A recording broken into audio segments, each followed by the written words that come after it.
하나님 말씀은 구약성경 레위기 25장 35절에서 43절까지입니다.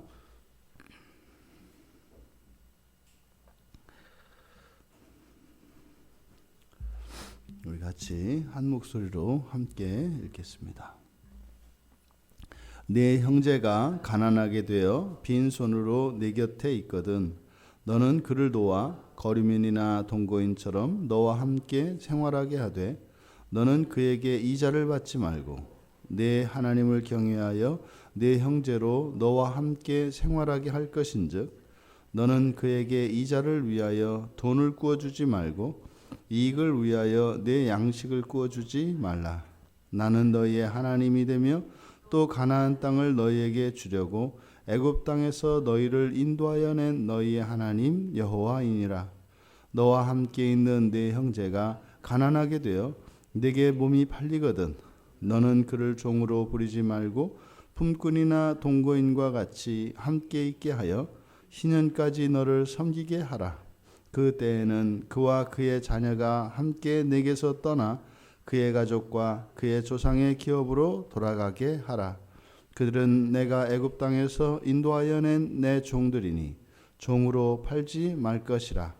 너는 그를 엄하게 부리지 말고 내 하나님을 경외하라. 아멘. 이 희년제도가 재산과 신분의 회복을 단순히 재산과 신분의 회복만을 이야기하는 것이 아니라 이 희년에 담겨 있는 가장 중요한 사상이 인간 존엄성 사상이라는 것을 가르쳐 줍니다.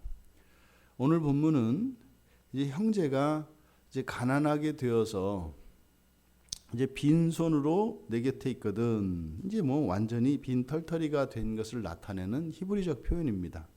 그래서 이 빈손이라고 하는 것은 우리도 사용하는 표현이죠. 그런 경우 또 심한 경우에는 이제는 자기의 몸을 이제 파는 경우, 이제 더 심한 경우입니다. 그래서 가난하게 된 형제 또 더 나아가 이제 몸을 팔아야 할 정도로 가난하게 된 이런 경우에도 그들을 존중하라는 것입니다. 먼저 가난하게 된 그 형제가 찾아오면 거류민이나 동거인처럼 함께 생활하게 하고 이자를 받지 말라고 하는 것은 돈이나 양식을 구워줄 때 이자 없이 또 거기에서 어떤 이득을 취하지 말고 그것을 줄 것을 이야기합니다. 그런데 여기서 뭐 거저 주라고는 하지 않습니다. 그러니까 이자를 받지 말라고 하는 것은 최소한의 그 비용, 그 대가는 받을 수 있습니다. 하지만 그것으로 그 사람의 가난한 이것을 어떤 자신의 이익을 남기는 수단으로 삼아서는 안 된다는 거죠. 그런데 그 이유가 여호와께서 가나안 땅을 이들에게 거저 주셨기 때문이고 또한 이들이 노예 상태에 있던 그 애굽 땅에서 하나님께서 아무 값 없이 거저 주어 주셨기 때문에 거저 그렇게 주라는 겁니다. 그런데 거저 뭐 먹이라는 것도 아니고 이자만 취하지 말라는 겁니다. 그러면 처음에는 이제 뭐 완전히 가난한 상태가 되어서 절대적으로 누군가의 도움을 의지해야 되는 경우 보통 그러면 자신이 가지고 있는 기업을 판단 말이죠. 기업을 팔아서 그 돈을 가지고 뭐 장사를 하든지 아니면 뭐 최소한의 어떤 생계를 꾸리든지 할 겁니다. 근데 이제 그마저도 이제 다 쓰고 나면 이제는 자기의 몸을 저당 잡히는 겁니다. 이런 일들이 있었죠. 그랬을 경우에 그를 거류민이나 동거인처럼 함께 생활하게 해라. 그러니까 그것에 대한 계산은 분명히 남아 있습니다. 근데 그것도 하루 이틀이지 이렇게 되겠습니까? 결국에는 자신을 이제 팔게 되는 거죠. 사실은 이게 가난이 점점 심해지는 경우입니다. 이런저런 사정으로 인해서 기업으로 물려받은 토지와 집을 다 팔았고 또 그 돈도 다 쓴 겁니다. 그래서 더부살이하는 형편이 됐고 또 이제 더 이상 그것도 이제 버틸 수 없는 상황이 된 겁니다. 그러면 이제 마지막 남은 자신을 이제 파는 거죠. 그래서 이렇게 급기야 종과 같이 되어진 상황입니다. 종이죠. 그런데 그를 종으로 부리지 말라고 이야기합니다. 그러면서 품꾼이나 동거인과 같이 함께 있게 해라. 이게 무슨 말입니까? 일을 시키려거든 삭슬 주라는 겁니다. 만약에 그게 아니면 거저 함께 최소한 먹고 생활할 수 있도록 숙식을 말하자면 제공해 주라는 것입니다. 그리고 희년이 되면 이제 돌려보내서 그의 재산과 신분을 완전히 회복시켜 주라라고 하는 겁니다. 42절에 다시 한번 그 41절에서 모든 것을 회복시킬 것을 이야기하고 난 뒤에 다시 한번 42절에서 종들이니 종으로 팔지 말라고 단속을 합니다. 그리고 43절에 엄하게 부리지 마라. 그를 엄하게 불지 마라. 그래서 엄하게 부리다 할 때 이 엄하게라고 하는 이 말이 뼈가 으스러질 정도로 잔인하게 뭐 이런 의미입니다. 그리고 부린다라고 하는 말은 압제하다, 억누르다 이런 뜻입니다. 그러니까 그를 인격적으로 대우하라는 겁니다. 그래서 엄하게 부린다는 말은 아주 모질게 주인이 그 종들을 대하는 것을 말합니다. 그러니까 지금 여기에서 우리에게 주시는 교훈은 이 희년 제도가 단순히 이런 재산과 신분에 대한 어떤 이 제도만을 이야기하는 것이 아니라 그 희년 제도 안에 있는 그 중심 사상이 무엇인가를 가르쳐 주는 것인데 어떠한 경우에도 그를 인격적으로 대하고 여기서는 모든 사람이 아닙니다. 여기에 전제되고 있는 것은 형제입니다. 그러니까 이 세상의 모든 사람들의 인권이 보장되거나 모두의 존엄성을 동일하게 다루지 않아요. 종종 현대인들이 이 구약 성경 안에 있는 이런 종제도 이것에 대해서 이렇게 인간 존중 사상이라고 하는 관점에서 성경도 차별적이다라고 하는 생각을 갖습니다. 근데 성경은요 분명하게 우리에게 말씀하는 것은 하나님 안과 밖을 엄격하게 구별한다는 겁니다. 하나님 안에서만 이러한 인간의 존엄성이라고 하는 것이 보장이 된다라고 하는 것을 우리에게 가르쳐 줘요. 그 얘기는 뭡니까? 인간을 존중해야 합니다. 왜요? 하나님의 형상대로 지음을 받았기 때문에 지금 여기 이 본문에서도 이렇게 가난하게 된 형제, 심지어는 자신을 종으로 판 경우에도 절대로 그는 종이 될 수 없다는 거예요. 근데 이것은 인류 보편에 적용되는 가치임에는 틀림없습니다만 근데 이것이 인류 보편적으로 이 세상에서는 절대로 실현될 수가 없습니다. 그것은 장차 주님께서 오셔서 새하늘과 새 땅으로 새 창조를 하셨을 때라야 가능합니다. 왜냐하면 이 세상이라고 하는 것은 모두 제한된 자원을 가지고 나누어 쓰는 세상이기 때문에 반드시 차별은 일어나게 되어 있습니다. 많이 가진 자가 있고 적게 가진 자가 있게 되고 힘이 있는 자가 있고 힘이 없는 자가 있게 되어 있습니다. 그리고 유한한 것을 가지고 살아가기 때문에 거기에는 경쟁과 다툼과 전쟁이 일어나게 되어 있습니다. 이것은 이 세상에 죄가 들어오고 난 뒤에 이 세상이 가지고 있는 내재적인 모순입니다. 이 모순된 상황에서 그 어떠한 제도로 이러한 차별과 이런 자원의 결핍의 문제를 해결할 수는 없어요. 이 세상 자체가 완전히 재창조되어지기까지는 이러한 문제들이 하나님의 뜻에 반하는 것임에도 불구하고 존속될 수밖에 없습니다.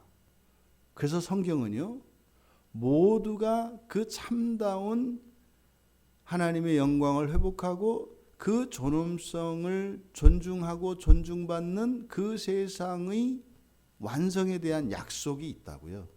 그러면 그 전까지는요, 하나님 안에 있어야 하는 것입니다.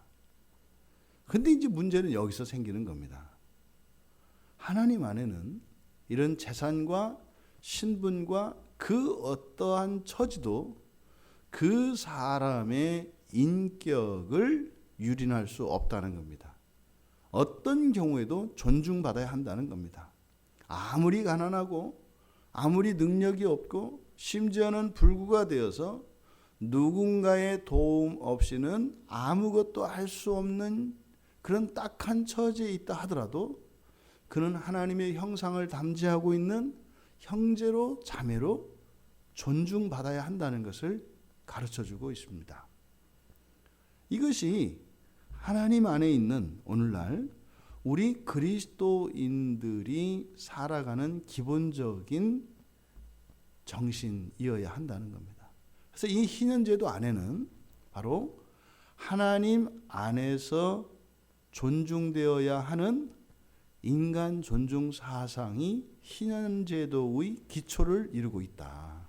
그래서 단순히 이것은 사회적인 이런 복지 차원에서 또 이러한 이스라엘에 있어서의 이런 공동체성, 이런 어떤 사회적인 제도적 접근으로만 보아서 안 되고 그 희년제도 안에 내재되어 있는 인간의 존엄성, 인간 존중 사상이 내재되어 있다고 하는 이 사실을 우리가 잊지 말아야 합니다.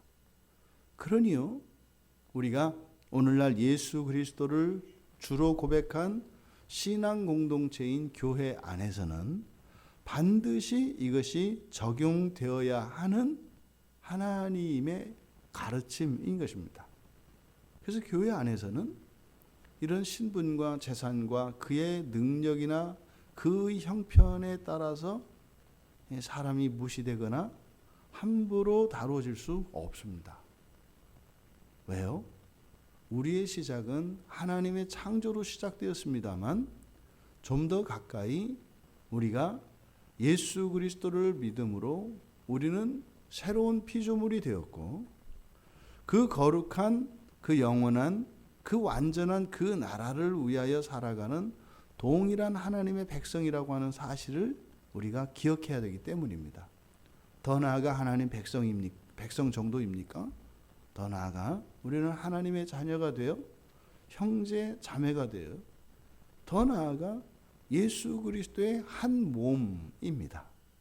그러니 어떻게 몸의 어느 지체가 다른 지체를 무시하고 학대하고 홀대할 수 있겠습니까? 그럴 수 없는 겁니다. 바로 이 희년에 담겨 있는, 이 희년 제도에 담겨 있는 이 존엄성 사상, 이것은 사실 하나님이 우리를 어떻게 대하고 계신가를 가르쳐 주시는 것입니다.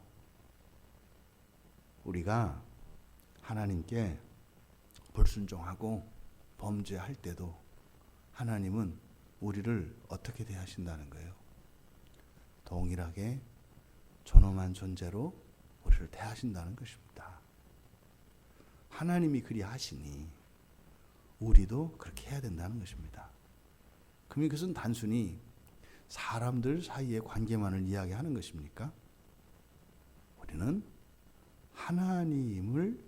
하나님의 존엄성을 지켜드려야 합니다. 우리가 인생을 살다가 이런저런 어려움과 환난을 만날 때가 있습니다. 그것으로 우리는 하나님을 원망하고 불평하고 하나님을 부인하는 일이 있어서는 안 될 것입니다. 왜요?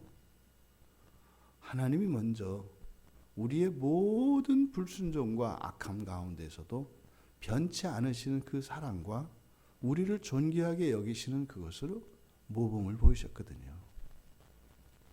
그러면 이것은 단순히 사람들 사이의 문제만이 아니라 우리들로 하여금 우리의 하나님에 대한 태도를 되돌아보게 합니다. 어떤 경우라도 하나님을 경외하고 하나님의 선하심을 절대적으로 신뢰하는 이것은 훼손되어서는 안 됩니다.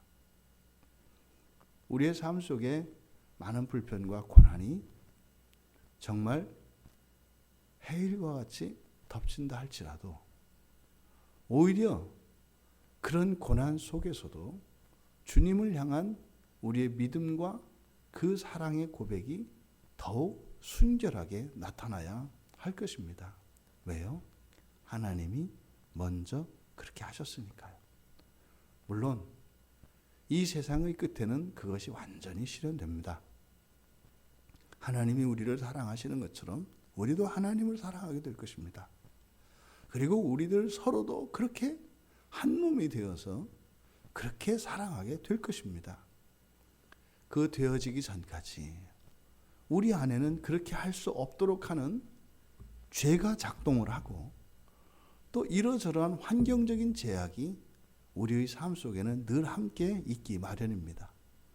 그런데 이 희년 제도를 지킴으로써 또 이 희년 제도에 담긴 인간의 존엄성 사상을 우리가 생각함으로써 내면에서 떠오르는 죄된 생각과 이러저러한 환경적인 염려와 이런 제약 속에서도 우리는 하나님의 형상을 담은 영광스러운 존귀한 존재임을 잊지 않고 나 자신의 존엄성뿐만 아니라 신앙 안에 다른 모든 이들의 그 존엄성을 존중하며 명예롭고 영광스러운 삶을 살아야 할 것입니다. 결단코 사람은요, 재산과 그 사람의 능력과 그 사람의 무엇에 의해서 판단되어지는 것이 아니라 과연 이 사람이 하나님의 형상을 입은 사람이라고 하는 사실, 그리고요 하나님이 당신의 독생자 예수 그리스도를 내어주시고 사신 존재라고 하는 사실, 이것을 우리가 잊어서는 안 될 것입니다. 오늘 하루 많은 만남이 있겠죠. 늘 만났던 사람들과의 반복되는 만남이 있겠고 또 처음 오늘 마주하는 그런 만남이 또 있겠죠. 우리의 하루의 삶 속에 이루어지는 이 모든 만남 속에서 하나님의 존엄성과 그 하나님의 형상을 닮은 인간의 존엄성을 발견하며 그렇게 다른 이들의 명예를 높여주고 내 자신의 명예를 높이며 그렇게 거룩하고 존귀하게 살아가시는 이 한날이 되시기를 주님의 이름으로 축원합니다. 존귀하신 하나님, 이 세상을 살아가는 동안 보이는 것으로 또한 가진 것으로 또 그들이 가지고 있는 힘으로 사람을 평가하지 말게 하시고 하나님께서 죄 가운데 있는 저희들을 존엄하게 대하시는 그것을 따라 세상의 모든 사람들을 존귀하게 여기며 하나님을 경외하며 거룩하게 살아가는 이 한날이 되게 하옵소서. 감사하며 예수님의 이름으로 기도하옵나이다.